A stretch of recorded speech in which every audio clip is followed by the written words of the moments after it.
Top of the morning to you on this Friday, August 8th. This is your morning Buzzcast, and I'm SBJ senior writer Joe Lemire. We've got updated financials from Liberty, a cost increase for visiting the U.S., the completion of a long-awaited media merger, the pending debut of MLB's first woman umpire, the extension of a long-standing prominent payments partnership, and a dangerous prank recurring in the WNBA. We start with Liberty Media, which reported its Q2 revenue north of $1 billion, $1.34 billion to be exact, a 35% year-over-year increase from the same quarter last year when it generated $988 million. Granted, there was one fewer F1 race in that quarter in 2024. This year's figure was also buoyed by the success of the F1 movie. Our Adam Stern noted that the $1.34 billion included a one-time licensing fee in the mid-teens of 8 figures is what Liberty described it as, so that's about $15 million, give or take. Among the other drivers, pun intended, of F1's new revenue was a sponsorship with PepsiCo and licensing agreements with Lego and Disney. F1 CEO noted that the circuit was still weeks away from finalizing its U.S. media rights deal with Apple, which of course partnered on the F1 movie, as the reported leading bidder for now. Also notable in Q2 was the closing of Liberty acquiring a majority stake in MotoGP, which has often been described as F1's two-wheeled cousin. The company is bullish on its ability to apply a similar playbook as its F1 commercial strategy to MotoGP. On the earnings call, Liberty CEO Derek Chang said, quote, F1's audience in both race attendance and cumulative TV viewership is roughly double that of MotoGP, yet F1 monetizes its primary revenue streams at roughly 5 to 10 times that, with sponsorship and hospitality at the high end of that range. You can see why they are bullish in MotoGP making up some ground. After all, it is already a major global circuit, drawing an average of 38.2 million TV viewers across the world, and its first half season attendance is up 6% year over year. In discussing MotoGP's potential to reach the U.S. market, Liberty shared plenty of optimism, emphasizing that fundamentally the sport and competition are in great shape. Now it's just a matter of building storylines and introducing the drivers to a new audience. That's something F1 has, of course, done exceptionally well, particularly through the Drive to Survive series on Netflix. Let's see if that same playbook works, whether it will be adjusted, and whether U.S. fans have the appetite for another racing series, or whether it's reached its saturation point. With the 2026 FIFA Men's World Cup and the LA 28 Olympics looming over the next few years, the U.S. is poised for a boon in sports tourism, especially from overseas, yet one industry group is worried that a new fee for visas could deter the country from properly capitalizing on this. The U.S. Travel Association has come out in opposition to a levy imposed by the One Big Beautiful Bill that will implement a $250 fee for approved visa applications, and that could be revised upward for inflation. The Congressional Budget Office has estimated that the fee could raise nearly $29 billion over the next decade, but the U.S. travel group is worried it could instead dissuade some visitors from coming at a greater overall cost to expected spending in the economy on travel, accommodations, food, and retail. And it has not been shy about making the media rounds. Eric Hansen, who leads government relations for the Travel Association, told Politico, this is the exact wrong time for the United States to charge $250 for every new visa. We're on the cusp of probably the most pivotal year in the American travel industry's history. And the group's CEO, Jeff Freeman, told CNN, the biggest deterrent of visiting the United States right now is cost, and somebody in Congress thought it would be a good idea to increase those costs. We shall see how that plays out. The long, slow process of Skydance and Paramount merging is now complete.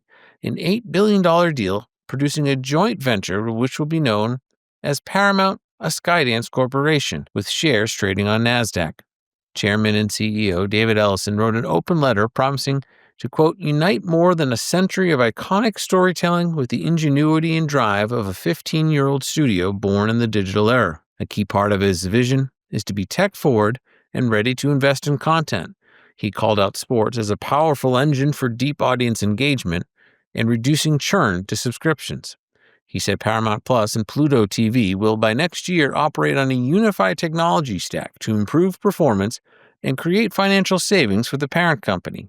Pluto is the fast equivalent of Paramount Plus's premium product and will serve as the top-of-the-funnel lead generator, trying to get more to subscribe. Major League Baseball will have its first woman umpire work a big league game this weekend.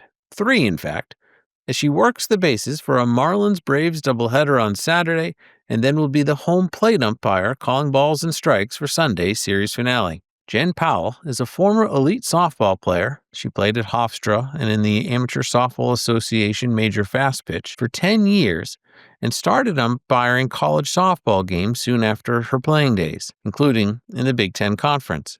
After that, at the recruitment of Ted Barrett, she attended the 2016 Minor League Baseball Umpire Training Academy and ultimately became the 7th woman to umpire a minor league game when she started working in rookie ball. Over the past decade, she has steadily risen the ladder to AAA in 2023 when she became the first woman at that level in 34 years. Over the past 2 seasons, she has served as a AAA crew chief and has umpired big league spring training games.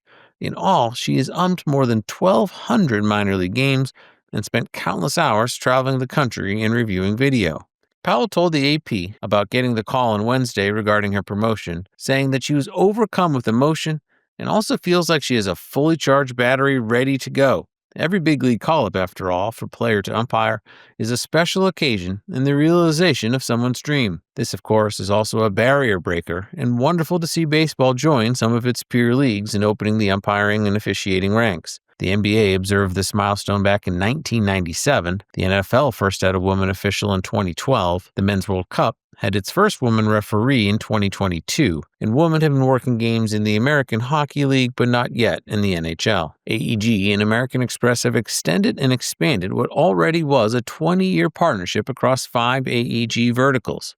That includes venues, festivals, touring, ticketing, and sports.